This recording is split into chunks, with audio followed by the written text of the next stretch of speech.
Oh, ngerti gue. Ambil. Jadi ngambilnya itu ya kalau Anak mendingan ambilin air, dia nak. Iya ya. Sian.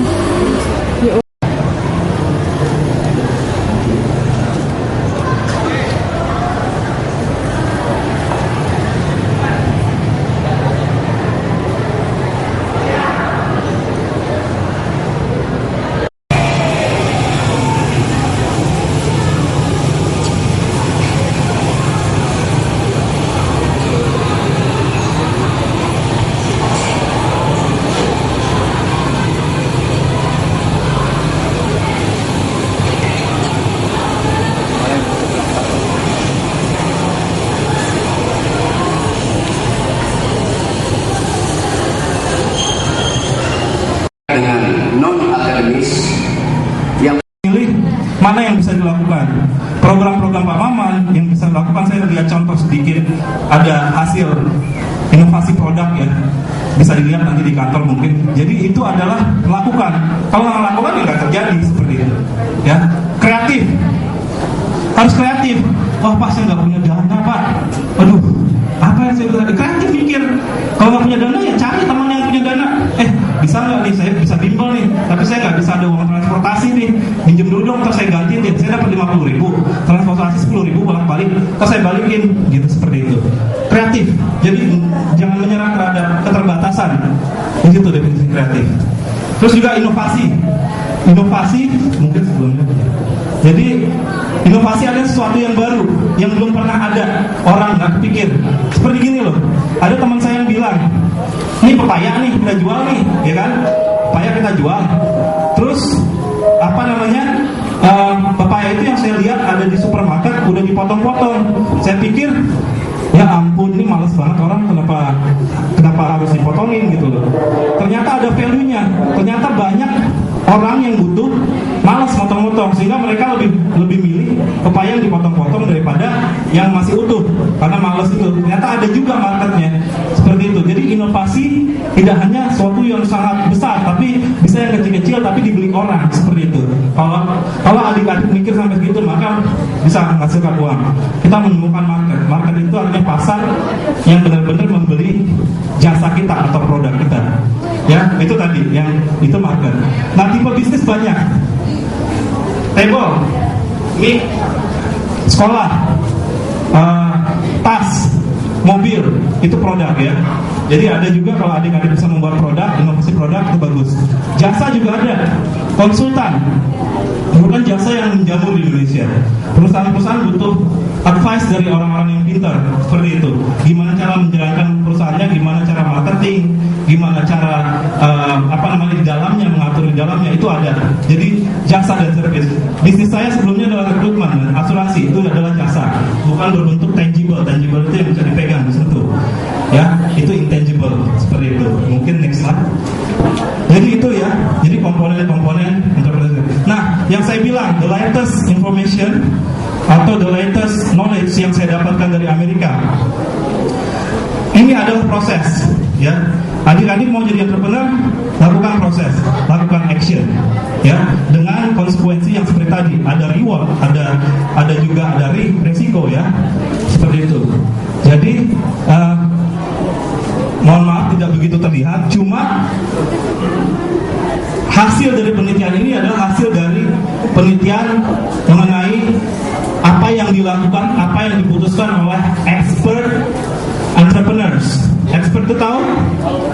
Ya, yang sudah sangat ahli. Ya, expert. Jadi entrepreneur yang sudah sangat ahli. Apa definisinya? Sewaktu Sarasvati, nama penelitinya dari Virginia University Amerika, melakukan penelitian, itu objek penelitiannya adalah 27 expert entrepreneurs yang sudah melakukan minimal 15 tahun meng-create bisnis atau multiple businesses, ya, seperti itu. Dan juga penghasilannya antara 1 triliun sampai 50 triliun per tahun. Jadi bukan main-main. Ini adalah hasil dari validasi bagaimana proses dari expert entrepreneurs. Langsung saja, misalnya yang digambar itu, ada gambar orang kecil tuh di situ tuh ya. Orang kecil itu calon entrepreneur. Dia start biasanya expert entrepreneur, dia mikir dirinya sendiri keberadaan gue? Apa sih yang uniknya di saya? Apa sih yang saya tahu? Siapa sih diri saya? Seperti itu, mereka bertanya, siapa sih yang saya kenal? Gitu ya. Jadi mereka lihat dirinya sendiri dulu.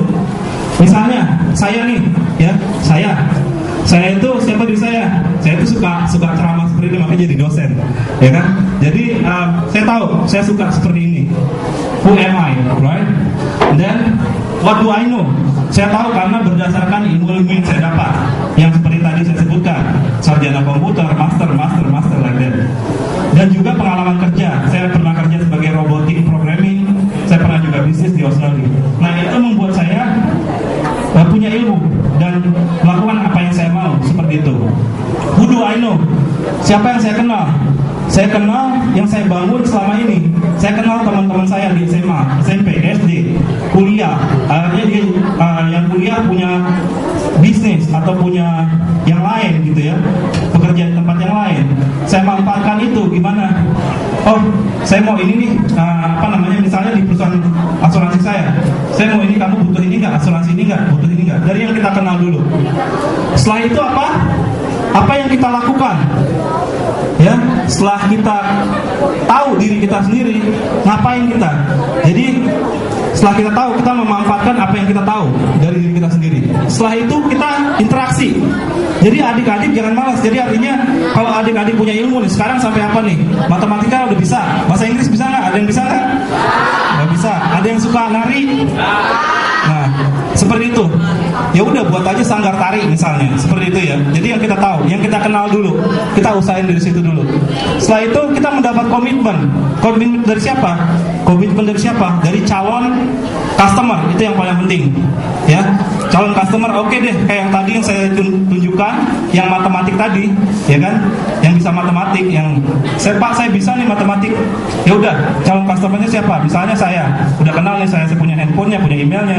Bilang, Pak saya bisa nih. Ya udah, datang saya coba dulu. Akhirnya jadi seperti itu. Jadi saya kasih komitmen ke Anda. Kalau Anda ngajarin anak saya, maka saya kasih sejumlah uang. Akhirnya dapat revenue, ya, income, pendapatan seperti itu.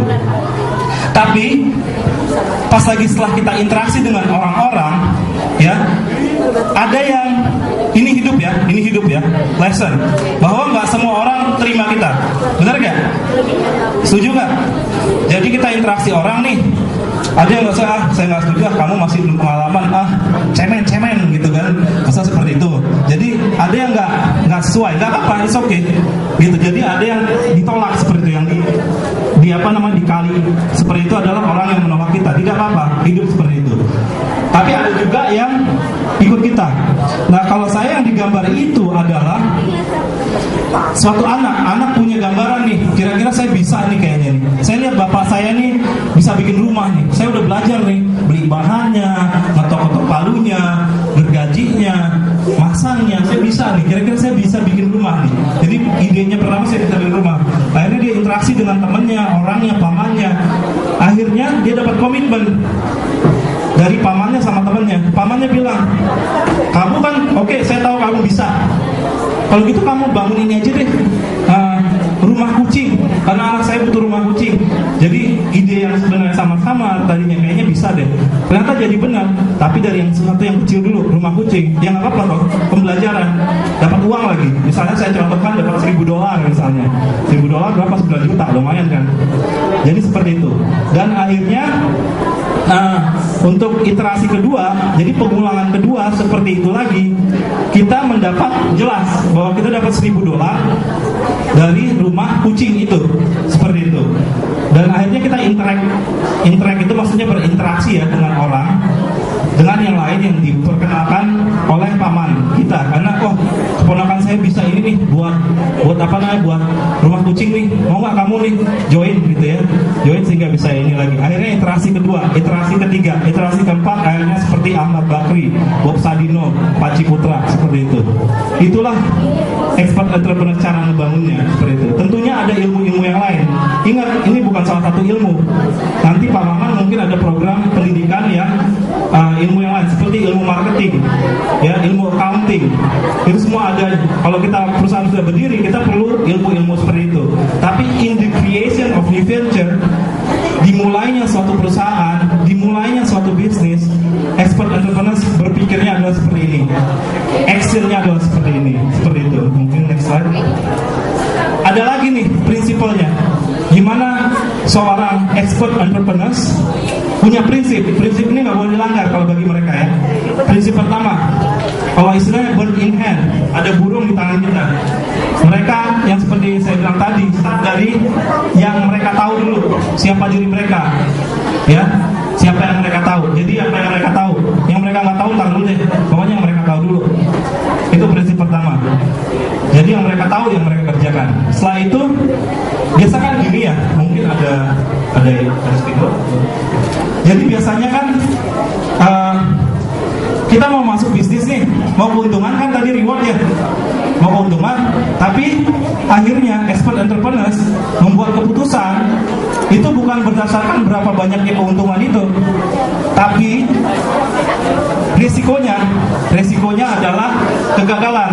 Berapa banyak rugi yang bisa ditanggung oleh expert entrepreneurs itu.